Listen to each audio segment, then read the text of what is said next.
Maestro school में आपका स्वागत है।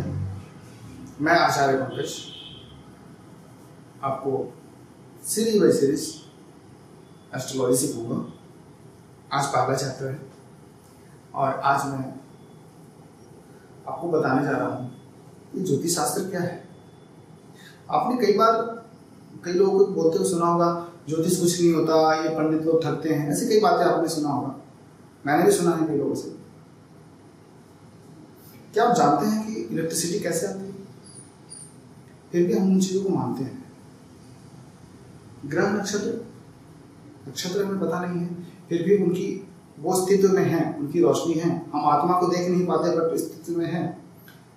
हमारे बॉडी में 7 चक्रास हैं, हम उनको देख नहीं पाते, साइंस भी नहीं देख पाता, फिर भी वो अस्तित्व में है। उसी तरह से जो एक नक्षत्र हैं, जो एक ग्रह हैं, इन सभी का प्रभाव पूरे पृथ्वी पे है और हर जीवन को प्रभावित करता है।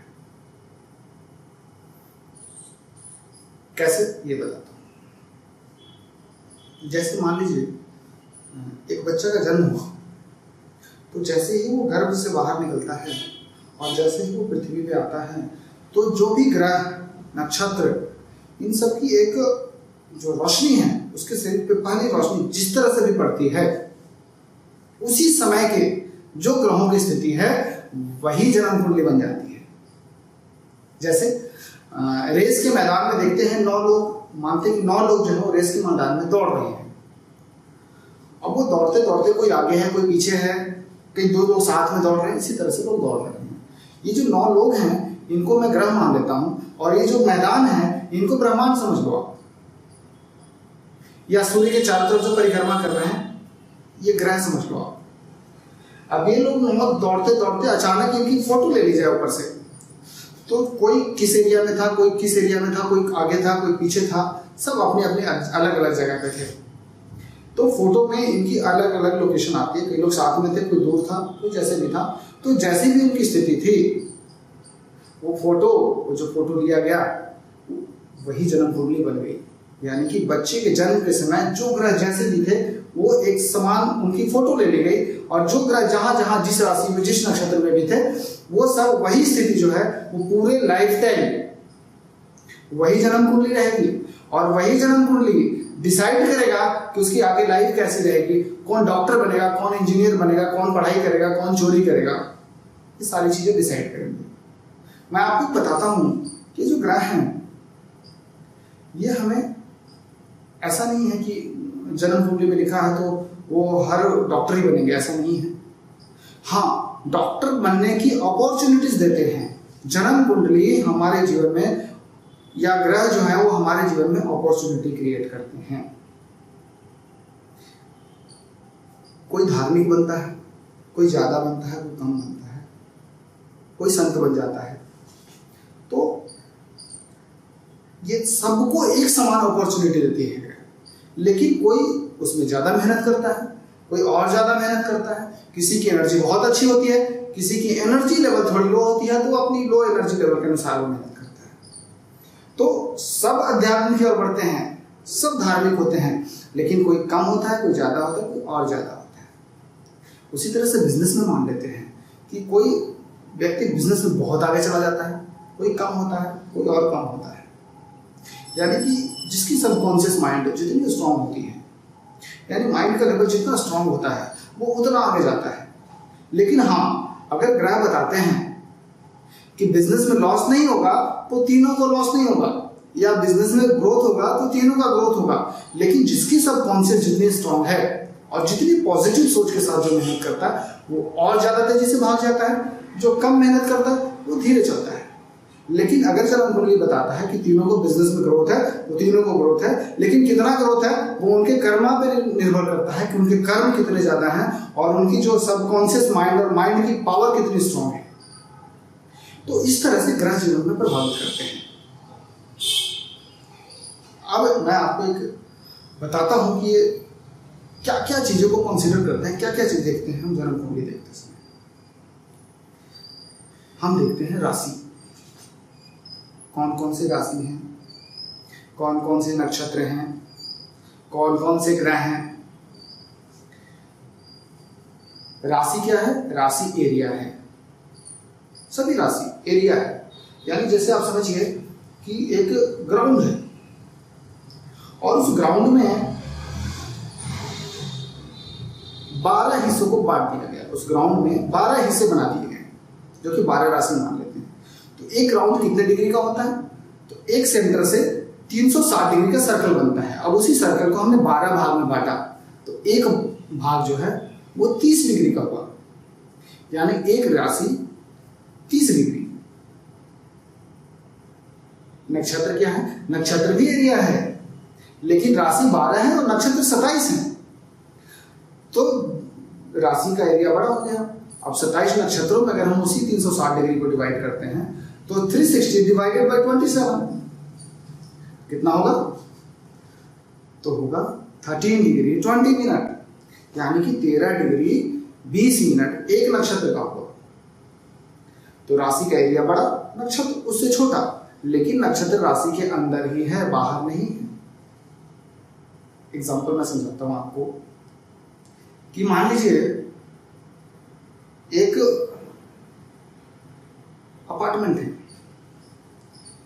या एक कॉलोनी बनी हुई है, एग्जांपल ले लेते हैं। तो उस कॉलोनी में 12 फ्लैट बने हुए हैं। तो उस कॉलोनी के अंदर में जो 12 फ्लैट बने हैं ये 12 राशि हो गए। कॉलोनी जो है वो जन्म कुंडली हो गई। अब उस राशि के अंदर में 2 रूम, यानी कि उस कॉलोनी में जो फ्लैट है उसके अंदर में कितने हैं? 2 रूम और एक छोटा सा हॉल है। ये जो रूम है, ये रूम जो है वो नक्षत्र हुआ, यानी एक नक्षत्र एक राशि में 2.25 नक्षत्र होते हैं, यानी 2 बड़ा एक छोटा। 13 डिग्री 20 मिनट, 13 डिग्री 20 मिनट, और तीसरा नक्षत्र जो है वो थोड़ा सा आता है। तो ये है राशि और नक्षत्र का डिवीजन। ग्रह क्या है? ग्रह एरिया नहीं है, ग्रह पिंड है। पिंड जैसे मैं बताऊं तो ग्रह बॉल की तरह है, फुटबॉल मान लेते हैं। तो ग्रह जो है बॉल है, गोल है, उसी की रोटेशन है। सभी सूर्य के चारों तरफ सभी घूम रहे हैं, तो सभी किसी न किसी राशि में है, किसी न किसी नक्षत्र में उनकी मूवमेंट है। तो नक्षत्र और राशि एरिया हो गए और ग्रह जो है वो बॉल हो गया। अब मैं बताऊं कि ये जो ग्रह हैं ये किसी न किसी राशि के मालिक हैं। सभी राशियों का एक एक मालिक है। वो मालिक जो है वो कौन है? ग्रह है। कुल ग्रह कितने होते हैं? तो कुल जो ग्रह हैं वो 9 हैं। केतु, शुक्र, सूर्य, चंद्र, मंगल, राहु, गुरु, शनि और बुध, ये 9 ग्रह हैं। लेकिन राहु और केतु के बारे में मैं बताऊं तो आपने ज्योग्राफी वगैरह पढ़ा होगा, उसमें कभी भी राहु और केतु का नाम नहीं सुना होगा, आपने लिखा हुआ देखा भी नहीं होगा। इनफैक्ट अगर मैं बताऊं तो वेस्टर्न एस्ट्रोलॉजी में राहु केतु को कैलकुलेट भी नहीं करते। राहु केतु है क्या, ये जानना बहुत जरूरी है। और क्यों हम इसे नहीं मानते? सभी ग्रह तो बॉल की तरह हैं, बट राहु केतु ऐसा नहीं है। राहु केतु क्या है कि जो सन है उसके चारों तरफ अर्थ की मूवमेंट है और अर्थ के चारों तरफ मून की मूवमेंट है। तो ये जो दोनों सर्कल हैं, अर्थ का और मून का जो सर्कल है, ये दोनों 2 पॉइंट पे कट करते हैं। और जो 2 कट पॉइंट है वो नॉर्थ और साउथ, ये नोड है। यही नोड जो है वो राहु और केतु है, इसीलिए इसको छाया ग्रह बोला गया है। इसका अस्तित्व नहीं है, लेकिन ये छाया के रूप में मौजूद है।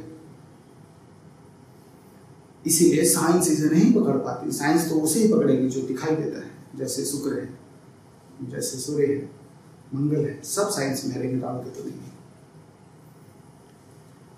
अब एक सबसे मजेदार मैं कहानी सुनाता हूं आपको कि ये जो ग्रह हैं इनके कौन कौन से राशि हैं। शायद याद करने लगे तो बहुत लंबा समय लग सकता है याद करने में, और बहुत ही कंफ्यूज हो जाते हैं। बहुत सारे मैं पढ़ाता हूँ तो कई स्टूडेंट 10 दिन, कई स्टूडेंट 12 दिन में, जो पुराने स्टूडेंट्स होते हैं जो कहीं ना कहीं पढ़े होते हैं, वो कहते हैं 10 या 12 दिन लग जाते हैं उनको सीखने में। लेकिन मैं आपको एक स्टोरी सुनाऊंगा, एक कहानी सुनाऊंगा, जिससे आप बड़े आसानी से अगले 10 मिनट के अंदर आप अगर 2-3 बार इस कहानी को सुनते हैं तो मैं इस बात की गारंटी देता हूं कि आपको सारा का सारा याद हो जाएगा।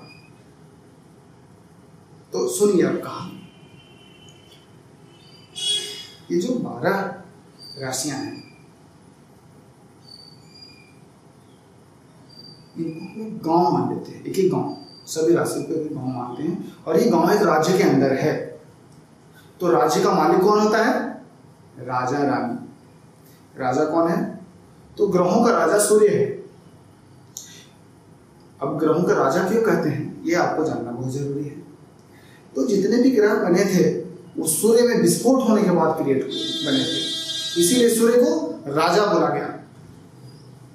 तो राजा जो है वो वृद्ध हो चुका।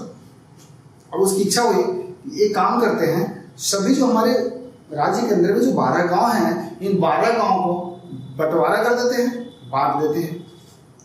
अब हम संभाल नहीं पा रहे हैं इतने से बड़े राज्य को। तो उन्होंने क्या किया कि रानी से मिलकर डिसाइड किया, राजा रानी दोनों मिलकर डिसाइड किया कि दोनों मिलकर बांटते हैं। और 2 शर्त रखा उन्होंने। क्या क्या शर्त था? तो सूर्य ने कहा कि मैं आगे की ओर बढ़ूंगा, यानी जिस जगह से, जिस गांव से मैं बांटना शुरू करूंगा, मैं उस गांव से नंबर के अनुसार आगे की ओर बढ़ूंगा। रानी डिसाइड करती है कि मैं नंबर के अनुसार से पीछे की ओर बढ़ूंगी। टोटल गांव कितने हैं? 12। ये 12 राशि मानते हैं इनको। तो आगे की ओर राजा जाएगा और रानी जाएगी पीछे की ओर। फिर शर्त ये था कि जिस राशि को, यानी जिस गांव को सूर्य आगे की ओर बढ़ के जिसको भी देगा, जिस ग्रह को देगा, रानी पीछे की ओर जाके उस गांव को उसी को देना पड़ेगा। तो 12 राशियां कौन कौन है? पहली राशि है मेष, दूसरी राशि है वृष, तीसरी राशि है मिथुन, चौथी राशि कर्क, पांचवी सिंह, छठी राशि कन्या, सातवीं राशि तुला, आठवीं वृश्चिक और 9वीं राशि धनु, 10वीं राशि मकर, 11वीं कुंभ और 12वीं मीन राशि। अब राजा रानी जब बंटवारा करने चले हैं तो राजा 5 नंबर से और रानी 4 नंबर से स्टार्ट की। तो 5वीं राशि राजा ने खुद रख लिया अपने नाम, यानी कि सिंह राशि को राजा अपने नाम रख लिया, और रानी जो है वो चौथी राशि यानी कि कर्क राशि को अपने नाम रख लिया। अब बंटवारा शुरू हुआ, राजा बढ़ा आगे की ओर। तो 5 के बाद 6, छठी राशि यानी कि कन्या राशि बुध को दे दिया।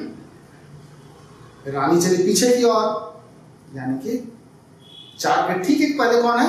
मिथुन राशि। तो मिथुन राशि को दे दिया गया बुध को, क्योंकि शर्त था कि राजा आगे की ओर जिसको देगा, रानी उसी को पीछे की ओर देना पड़ेगा। यानी राजा ने जब बुध को दिया तो रानी को मजबूरी बस जो पीछे की राशि वो बुध को ही देना पड़ा। राजा फिर आगे बढ़ता है और 7वीं राशि दे दी शुक्र को। अब रानी पीछे जाती है, 3 के ठीक पहले 2, यानी दूसरी राशि भी शुक्र को दे दी। राजा आगे गया और 8वीं राशि मंगल को, यानी कि वृश्चिक राशि को मंगल को दे दिया गया। अब रानी पीछे की ओर जाती है, 2 के पहले 1, यानी कि मेष राशि मंगल को दे दिया गया। अब राजा एक कदम और आगे बढ़ा और 9वीं राशि यानी कि धनु राशि दे दिया किसको? बृहस्पति को, गुरु बृहस्पति को। रानी जाती है एक कदम और पीछे, एक ठीक पहले 12वीं राशि है और 12वीं राशि मीन राशि है, यानी कि मीन राशि का स्वामी गुरु हो गया, गुरु को दे दिया गया। अब राजा एक कदम और आगे गया और धनु के बाद है मकर राशि, 10वीं राशि। तो मकर राशि दे दिया गया शनि को। अब रानी फिर एक कदम गई पीछे, यानी 12 के ठीक एक पहले 11वीं राशि दे दिया गया शनि को, यानी कि कुंभ राशि। जब बंटवारा हो गया तो देखा गया सभी ग्रहों को 2-2 ग्रह राशि मिले, सभी ग्रहों को 2-2 राशि मिले। सिर्फ सूर्य और चंद्रमा यानी राजा को सिर्फ एक 5वीं राशि और रानी के पास सिर्फ एक, यानी कि चौथी राशि कर्क राशि बच गए। और मैंने बताया था कि राहु केतु छाया ग्रह है, तो छाया ग्रह होने की वजह से इनको तो कुछ मिलना नहीं है, तो इनको कुछ नहीं मिला।